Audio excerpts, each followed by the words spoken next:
Keto and crime, keto and crime. We uncover the grime on keto and crime. Keto and crime, keto and crime. Now is the time for keto and crime.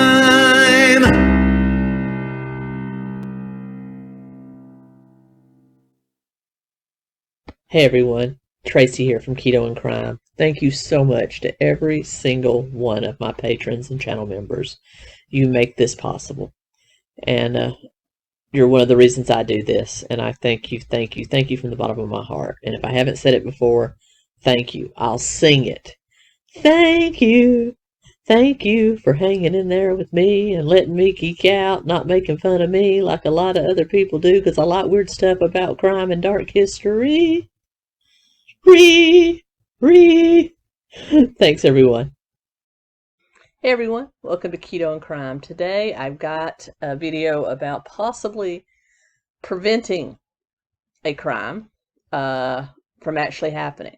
Now, forgive me. I have all my other projects I'm working on. I was sick for a couple of days. I'm going to be getting all that out to you, but I did want to take a moment to talk about this. Now, this story actually broke last week, and as is my habit, I don't just jump on a train to get clicks or views. I'm usually a little late to the party. I've always said I'll probably never break a story unless it just falls in my face, because I like to check my facts and see if there's any other circumstances that perhaps it's being painted in a bad light. But this young lady, Eli Erlick,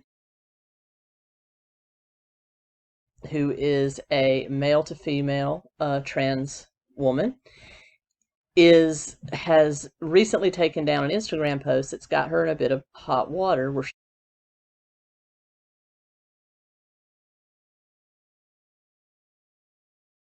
she basically went on a long rant saying that 20 states are about to outlaw hormone replacement therapy for minors for gender reassignment purposes, not treatment of premature puberty or problems with your menstrual cycle, things like that. No, this is just for gender reassignment purposes. They've outlawed, 20 states are taking laws on the books where that is no longer available until they reach either 17 or 18.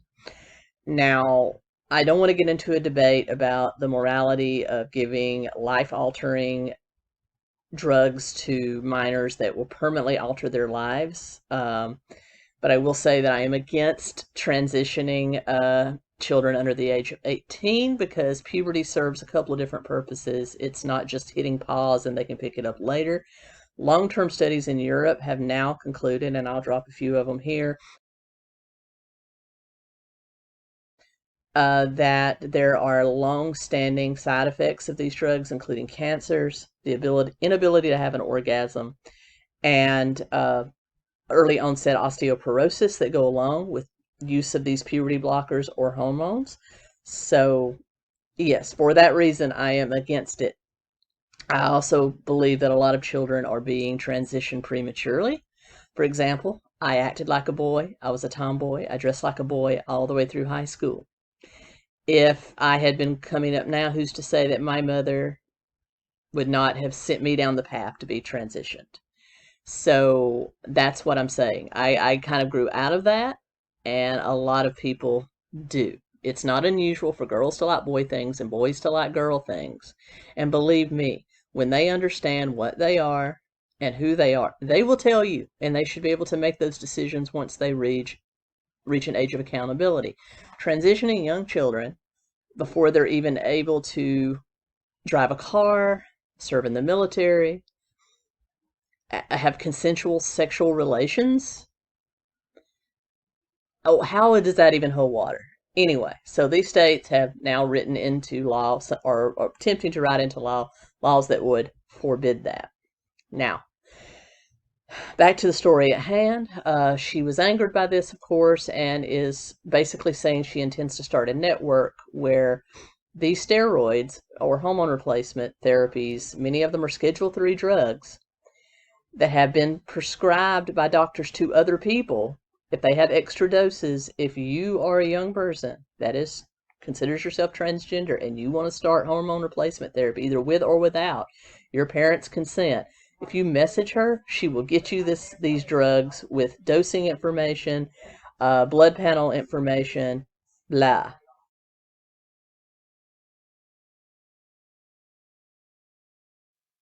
A few months ago, I posted on Instagram asking for testosterone for a friend who actually already had a prescription.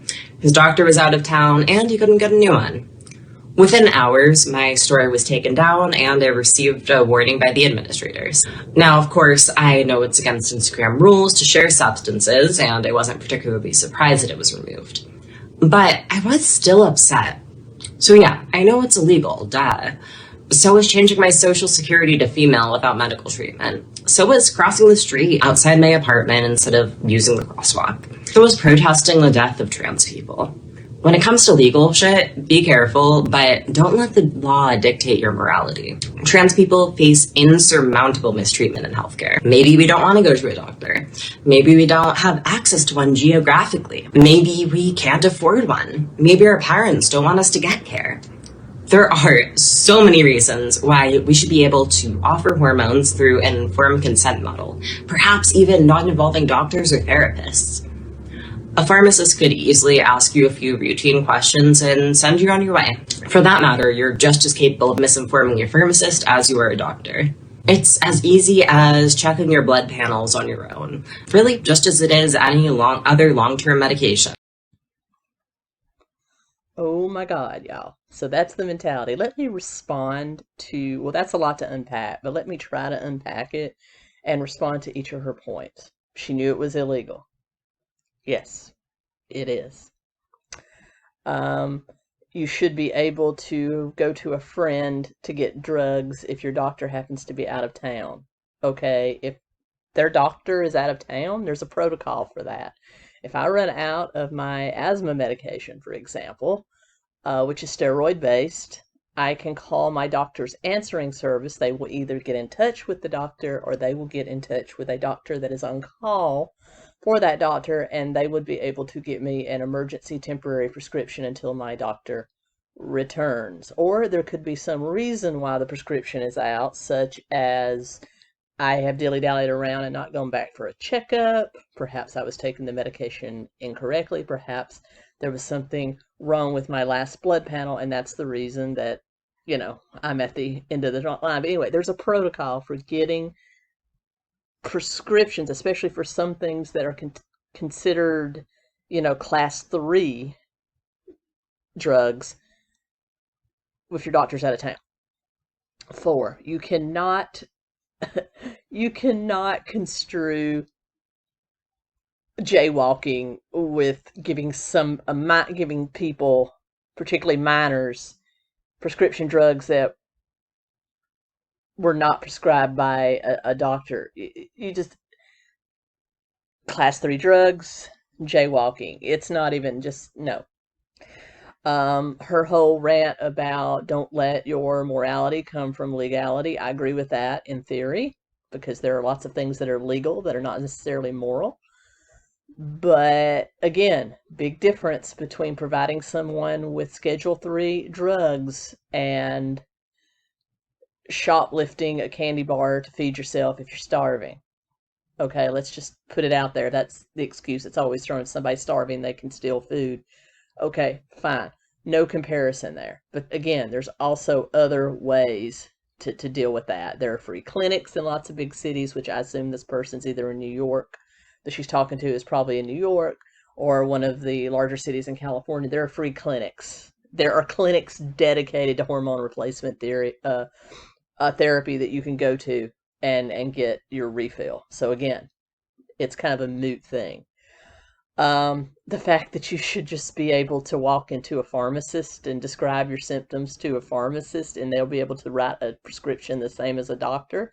And yes, you can lie to a doctor, but a doctor can also check you by doing a physical exam. They can check your heart, check your reflexes, and check your eyes, your ears. They can do a full blood panel and kind of uncover truth, fact from fiction, where a pharmacist can't. A pharmacist, I've worked as a pharmacy tech in college. Most of the time, pharmacy techs and pharmacists are just trying to keep up with the line outside. So just being able to walk, no, no, no, no, no. And being able to check your hormone levels on your phone is not the same as perhaps a diabetic checking their blood sugar. Totally not the same. A lot more at stake there. A diabetic has been trained by their doctor or another medical professional to do that and know when they need insulin, when they need sugar. My grandmother was a type 1 diabetic. I helped her with a lot of it. It's different than checking your own panels and then taking medicine that can have lifelong ramifications. There's a reason why a lot of the hormone replacement clinics in Europe, particularly in the Nordic countries, are being shut down, and the UK are being shut down because they're discovering 10 years out that these things are lifelong sterilization, the inability to have an orgasm, not to mention giving people cancer. So there's a big difference there than being able to test your blood sugar to determine if you need more or less insulin or taking hormones. So yeah, that's the mentality of this person. Let's move on. I think anybody with common sense can see how wrong this is, and this needs to be stopped. So down below, I am putting a link to the DEA, and you know how I feel about the letter agencies. I'm not entirely a fan of them, but in this case, let's use them for what they're there to do, to stop this stuff. Now, overall, if you're an adult, take whatever you want. Do whatever you want. I don't care. It's the fact that she's offering these to minors that particularly scares me, and that's the reason I'm doing this video, because these have lifelong metabolic consequences. On top of that, it has come to light that she is an accused sexual abuser. Several of them have accused her of forcing them into sexual relations and hurting them physically, and then sending her followers after them if they decide to speak out. That has come to light recently. I'll put all the stuff about that here.